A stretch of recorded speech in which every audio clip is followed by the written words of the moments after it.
안녕하십니까. 지금부터 퇴계 선생과 며느리라는 제목으로 여러분과 함께 공유하겠습니다. 퇴계 선생의 맏아들이 21세의 젊은 나이로 세상을 떠나자 한창 젊은 나이에 맏며느리는 자식도 없는 과부가 되었다. 퇴계 선생은 홀로 된 며느리가 걱정이 되었습니다. 남편도 자식도 없는 젊은 며느리가 어떻게 긴 세월을 홀로 보낼까? 그리고 혹여 무슨 일이 생기면 자기 집이나 사돈집 모두에게 누가 될 것이기에 한밤중이 되면은 자다가도 일어나 집안을 순찰하곤 했습니다. 어느 날 밤 집안을 둘러보던 퇴계 선생은 며느리의 방으로부터 소곤소곤 이야기하는 소리가 새어나오는 것을 듣게 되었습니다. 순간 퇴계 선생은 얼어붙는 듯 같았습니다. 점잖은 선비로서는 차마 할 수 없는 일이지만 며느리의 방을 엿보지 않을 수 없었습니다. 그런데 젊은 며느리가 술상을 차려 놓고 지프로 만든 선비 모양의 인형과 마주 앉아 있는 것이었습니다. 인형은 바로 남편의 모습이었습니다. 인형 앞에 잔에 술을 가득 채운 며느리는 말했습니다. 여보, 한 잔 잡수세요. 그리고는 인형을 향해 한참 동안 이런저런 얘기를 하다가 흐느끼기 시작하는 것이었다. 남편 인형을 만들어 대화를 나누는 며느리, 한밤중에 잠 못 이루고 흐느끼는 며느리. 퇴계 선생은 생각했습니다. 윤리는 무엇이고 도덕은 무엇이냐? 젊은 저 아이를 수절시켜야 하다니, 저 아이를 윤리 도덕의 관습으로 묶어 수절시키는 것은 너무도 가혹하다. 인간의 고통을 몰라주는 이 짓이야말로 윤리도 아니고 도덕도 아니다. 여기에 인간이 구속되어서는 안 된다. 저 아이를 자유롭게 풀어주어야 한다. 이튿날 퇴계 선생은 사돈을 불러 결론만 말했습니다. 자네 딸을 데려가게. 내 딸이 무엇을 잘못했는가? 잘못한 것 없네. 무조건 데려가게. 친구이면서 사돈 관계였던 두 사람이기에 서로가 서로의 마음을 이해하지 못할 까닭이 없었습니다. 그러나 딸을 데리고 가면은 두 사람의 친구 사이마저 절연한 것이기 때문에 퇴계 선생의 사돈도 쉽게 받아들이려 하지 않았습니다. 안 되네. 양반 가문에서 이 무슨 일인가? 나는 할 말이 없네. 자네 딸이 내 며느리로서는 참으로 부족함이 없는 아이지만 어쩔 수 없네. 데리고 가게. 이렇게 퇴계 선생은 사돈과 절연하고 며느리를 보냈습니다. 몇 년 후 퇴계 선생은 한양으로 올라가다가 조용하고 평화스러운 동네를 지나가게 되었습니다. 마침 날이 저물기 시작했으므로 한 집을 택하여 하룻밤을 머물렀습니다.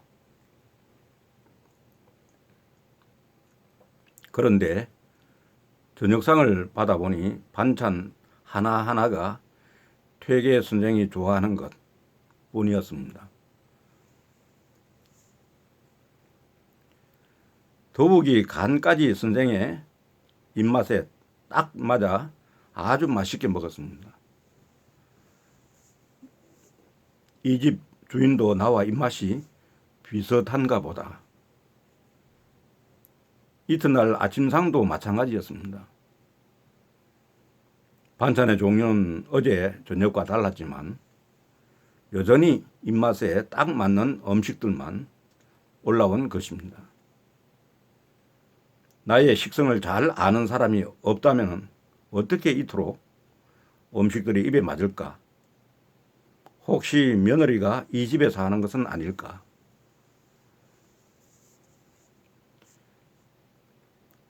그리고 퇴계 선생이 아침 식사를 마치고 막 떠나가려는데 집주인이 버선 2켤레를 가지고 와서 한양 가시는 길에 신으시라 하며 주었습니다.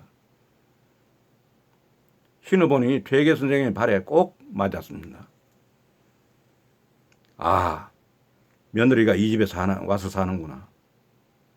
퇴계 선생은 확신을 하게 되었습니다.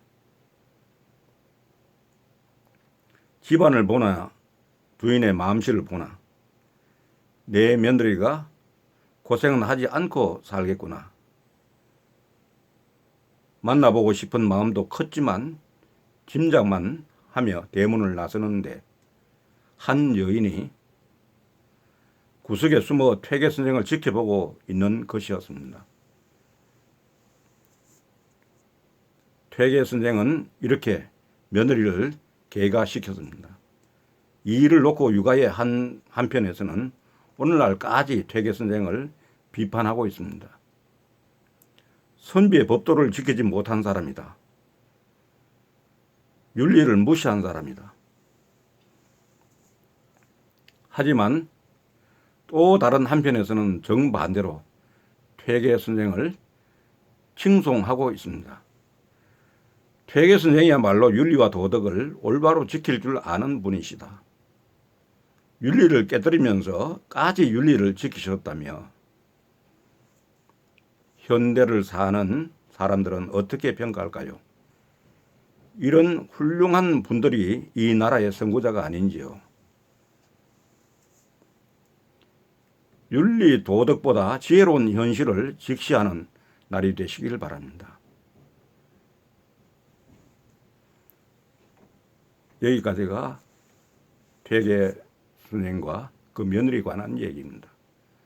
지금 오늘날 해석을 하더라도 그 당시에 퇴계 선생의 그 위치로 보거나 오늘날의 퇴계 선생을 우리가 최고의 우리 학자로서 이렇게 숭상을 하고 있는 이런 시점에서 봤을 때 그 당시에 이런 결정을 내린다고 하는 것은 굉장히 어렵고 그 도저히 할 수 없는 그런 결정이었을 것입니다.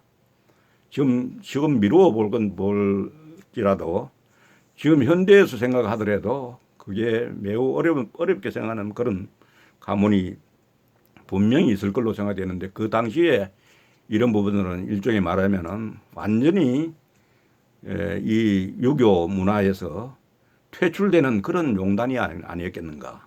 그러니까 퇴계 선생 본인을 생각한다고 하면 도저히 할 수 없는 일인데 지금으로 말하면은 그 며느리 사랑, 며느리의 인간적인 부분, 인간을 사랑하는 그런 의미에서 그냥 둘 수 없다는 본인이 욕을 아무리 먹더라도 그 며느리를 그렇게 둘 수는 없다고 하는 그런 인간 존중, 인간 사랑 말하면은 그 인본주의의 근본을